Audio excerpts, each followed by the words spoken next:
안녕하세요. HLB와 나노제는 8월 18일 나노코박스 MOU를 체결했습니다. 본계약까지는 3개월이 남았었죠. 이제 2달 지났고 1달 남았습니다. 8월 18일 MOU고 현재 10월 17일이니까 2개월 지나고 1개월 남은 것이죠. 나노코박스는 서브 유닛입니다. 유닛은 단위라는 뜻인데 앞에 서브가 붙었으니까 소 단위라고 부를 수 있을 겁니다. 비교를 해보겠습니다. 여기 죽은 바이러스가 온전한 모습으로 있습니다. 항체가 달라붙어서 휴먼셀에 침입하지 못하게 막고 있는 걸 볼 수 있습니다. 그렇다면 서브 유닛은 무엇이냐? 이것보다 작은 무언가겠죠? 부분일 겁니다. 이해가 쉽게 집합을 예시로 들겠습니다. 부분 집합은 영어로 subset이라고 합니다. 그림에서 B의 부분 집합은 A입니다. subset이죠. 그림에서 스파이크 단백질, 스파이크 프로틴만 뽑아서 백신을 만들 수도 있을 겁니다. 전체 바이러스의 부분 집합이 돌기 단백질, 스파이크 단백질입니다. 이게 바로 서브 유닛입니다. 왜 사용할까요? 그거 만들기 쉽고 값싸기 때문입니다. 온전한 바이러스와 마찬가지로 항체가 서브 유닛 스파이크 단백질에 붙어보면서 후천 면역이 병원체에 대해 학습합니다. 그런데 서브 유닛에 단점이 있습니다. 뭘까요? 온전한 모습의 바이러스를 사용하면 면역세포가 인식하기 쉽습니다. 하지만 서브 유닛은 크기가 작아지죠. 그래서 면역세포가 잘 인식하지 못합니다. 그래서 면역 반응을 강하게 이끌어내기 힘들 수 있죠. 그래서 아주번트라고 면역 증강제를 같이 투여합니다. 면역 반응을 도와주는 겁니다. 노바백스는 우리가 몸에 좋다고 여기는 인삼의 사포닌과 비슷한 성분을 넣어줍니다. 바로 서브유닛 백신이 나노코박스고요. 그래서 면역 증강제를 함께 투여해줍니다. 날씨가 갑자기 추워졌는데요. 추워질 때는 건강관리에 각별히 신경을 써야 합니다. 겨울철에는 심근경색의 발생 위험이 높아집니다. 그래서 추운 겨울에는 아침 운동을 삼가거나 운동을 평소에 지속해왔던 사람도 아침 운동은 줄이고 운동에 앞서 보온을 철저히 한 다음 운동에 임하도록 해야 한다고 합니다. 저는 밥 먹고 비타민C 먹은 뒤 운동할 겸 커피도 사오려고 점심 운동으로 최근에 루틴을 수정했는데 우연의 일치로 날씨도 갑자기 추워지면서 날씨에 맞는 운동 습관이 되었습니다. 아침에는 운동을 안 하는 게 좋다고 하네요. 운동을 하더라도 몸을 따뜻하게 해주고 하라고 합니다. 겨울에는 왜 심장에 부담이 갈까? 추우면 몸이 오그라들죠. 혈관도 오그라듭니다.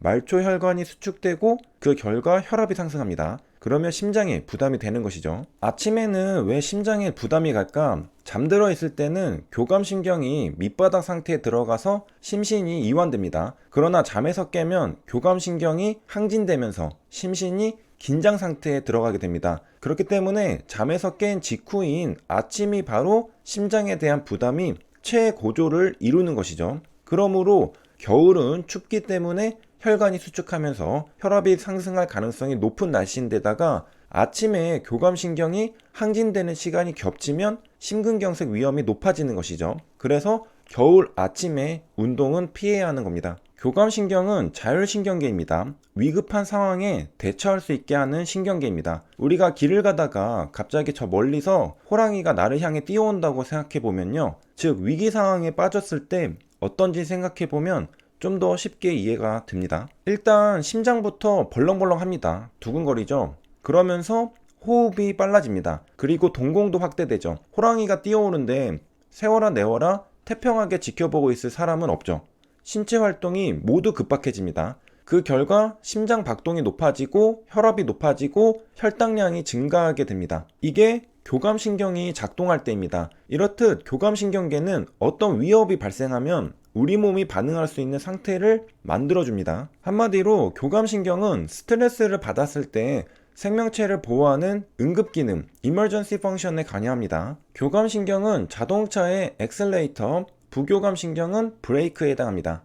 몸이 차가우면 교감신경은 활발해집니다. 겨울을 조심해야 하는 이유겠죠. 교감신경이 활발해지면 심장이 두근두근 뛰게 됩니다. 그럼 겨울철 운동은 아침에는 조심해야겠다고 생각이 듭니다. 그러면 밤에 해야 할까? 너무 늦은 밤에는 또 숙면을 방해할 수가 있습니다. 수면 시간 가까이 운동하면 교감신경이 활성화돼 누구라도 숙면을 방해받기 쉽다고 합니다. 그래서 수면 시간 3에서 4시간 전에 운동을 하면 된다고 합니다. 11시에 잠들 거라면 저녁 식사 후 7시에 운동하면 되는 것이죠. 그래서 정리하면요, 겨울철 아침 운동은 피해야 합니다. 심장에 부담을 줄 수 있기 때문이죠. 물론 같은 이유로 뇌에도 영향을 줄 수 있습니다. 심근경색, 뇌졸중이죠. 이유는 두 가지입니다. 먼저 아침 자체가 혈압이 상승하는 시간입니다. 뇌가 몸을 잠에서 깨우기 위해 아드레날린 호르몬을 분비하게 되면서 혈압이 상승합니다. 그리고 겨울철은 기온이 떨어짐에 따라 외부 열 발산을 막기 위해 혈관이 수축됩니다. 둘 다 혈압을 높이는 작용을 하죠. 그래서 겨울철 아침 운동은 피하고, 그렇다고 밤에 할 거라면 수면 시간 4시간 전에 하면 되겠습니다. 아침과 저녁 그 사이에 하는 게 가장 좋겠죠.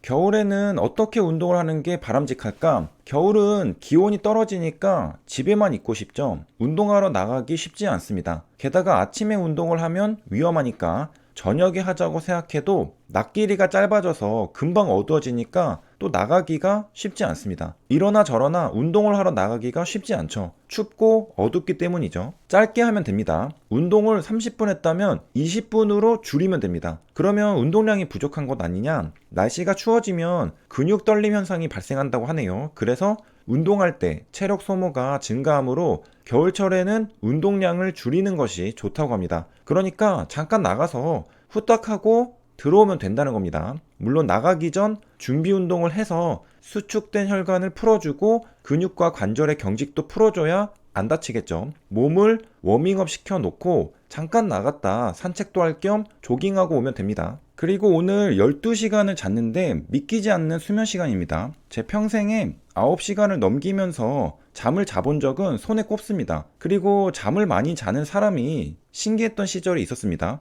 그런데 최근에 많은 것들이 변하고 있죠. 나이가 든 건가? 눈 뜨니까 제가 잠든 시간이랑 똑같아서 내가 잠을 안 잤나? 그런데 몸은 또 가뿐하거든요. 그래서 잠은 잔 것 같은데 12시간을 잤다는 걸 알게 되었죠. 그런데 마침 어제부터 날씨가 갑자기 추워지기 시작했죠. 가을에서 겨울로 넘어가는 날씨라고 봐도 될 겁니다. 만약 겨울로 넘어갈 때 유난히 몸이 늘어지고 피곤하다면 계절성 우울증을 의심해 볼 수 있다고 합니다. 제가 그렇다는 건 아니고요. 갑자기 잠을 어마어마하게 잔 게 신기할 뿐입니다. 매년 특정한 시기에 증상이 반복적으로 발생해야 계절성 우울증입니다. 일시적인 건 해당되지 않죠. 대부분 겨울에 시작되고 봄에 회복됩니다. 다른 계절에도 발생할 수 있겠지만 대부분이 겨울에 발생한다는 거죠. 윈터블루라고 합니다. 이유는 뭘까? 북유럽과 같이 일조량이 적은 지역에 거주할수록 윈터블루가 발생할 확률이 증가하는 것으로 알려졌습니다. 일반적인 우울증과 계절성 우울증은 증상이 다소 다릅니다. 일반적인 우울증은 불면증, 식욕저하, 체중 감소가 일어납니다.